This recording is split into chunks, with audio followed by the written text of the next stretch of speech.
경기대학교 2015학년도 수시 B형 문제 보겠습니다. 문제 B형에서는 문제 1번에서 경쟁사회와 만족을 주제로 해서 문학작품의 의미를 서술하는 문제, 그리고 문제 2번에서는 정치적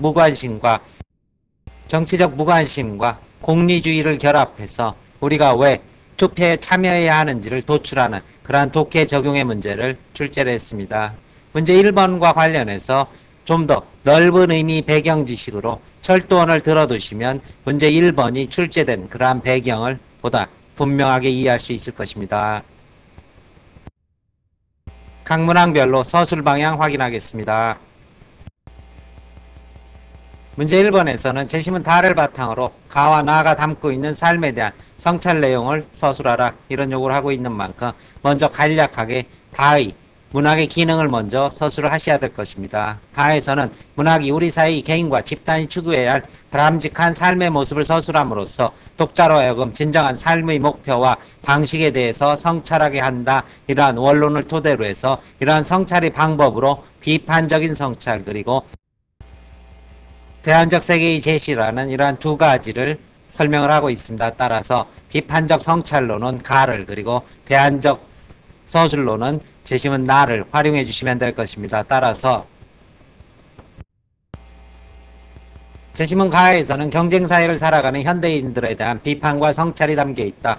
삶을 전체적이고 균형감 있게 보지 못하는 한 젊은이를 안타까움과 불안감을 담은 시선으로 서술하고 있는데 이는 남들보다 일찍 자가활동을 몰면서 경쟁에서 앞서가고 있지만 화자는 그가 목표를 효율적으로 달성하기 위해 삶의 중요한 가치 즉 주변의 자연을 즐길 수 있는 여유라든가 이웃을 돌아보는 그런 사회적 약자에 대한 배려의 마음을 놓치고 있다는 사실을 경고를 하고 있습니다. 따라서 그가 삶의 목표와 방식에 대해서 폭넓은 성찰과 주체적 반성 없이 성공이라는 이러한 지상주의에 붙들려 살아간다면 정작 더 중요한 삶의 가치와 행복은 잃어버릴 것이라는 이러한 비판을 제기하고 있다면 제시문 나에서는 대안적 세계관이 서술되어 있습니다. 경쟁사에서 낙오하고 삶의 행복을 잃어버린 이들이 자신의 삶을 주체적으로 만들어가는 과정을 풍부한 상상력과 언어를 통해 제시를 하고 있는데 주인공 일행은 한 시골 마을에 전지훈련을 떠난 뒤 경쟁사의 일반적 가치관과는 완전히 다른 삶의 모습을 지닌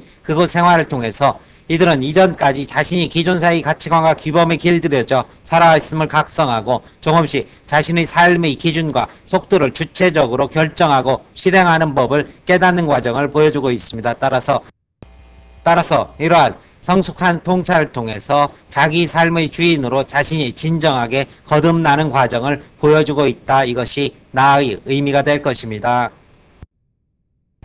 따라서 답안의 전반적인 매듭으로는 두 작품은 공통적으로 경쟁사회를 살아가는 현대인의 자기 성찰을 담고 있지만 가에서는 비판적 성찰에 나에서는 대안적 세계관이 제시라는 점에서 차이가 드러나고 이는 문학의 기능과 연관된다. 이러한 식의 서술을 덧붙일 수 있을 것입니다. 문제 2번 보겠습니다.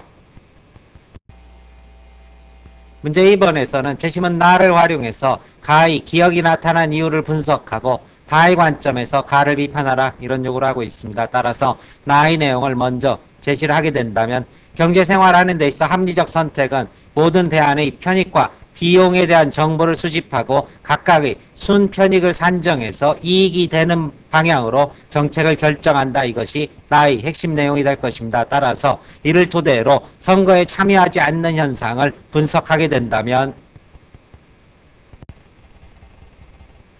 정치적인 무관심이 투표율에 영향을 미쳐서 투표율이 낮은 수준으로 나타나고 있는데 이를 나를 토대로 분석하게 된다면 개인적인 편익이 비용보다 큰 사람은 투표에 참가하고 개인적인 편익이 비용보다 작은 사람은 투표에 참가하지 않기 때문에 정치적 무관심이라는 것은 결국 투표를 하는 데 있어 개인적인 편익보다 비용이 더 크다는 것을 의미하게 된다. 따라서 사람들은 투표장까지 이동하고 시간, 비용 등을 들이기보다는 여가 등 다른 선택을 통해서 더 높은 효율성과 편익을 만들어내겠다. 이러한 생각 때문에 정치적 무관심이 일어난다. 이렇게 분석을 해주시고 난 뒤 가를 통해서 가를 비판하는 문제에 대해서는 최대 다수의 최대 행복이라는 벤담의 공리주의 개념을 제시하고 나서 유권자는 후보자 자신이나 그가 속한 정당의 정책과 공약을 보고 선택을 하므로 어떤 후보가 당선되느냐에 따라서 정책의 결정 방향이 달라지게 된다.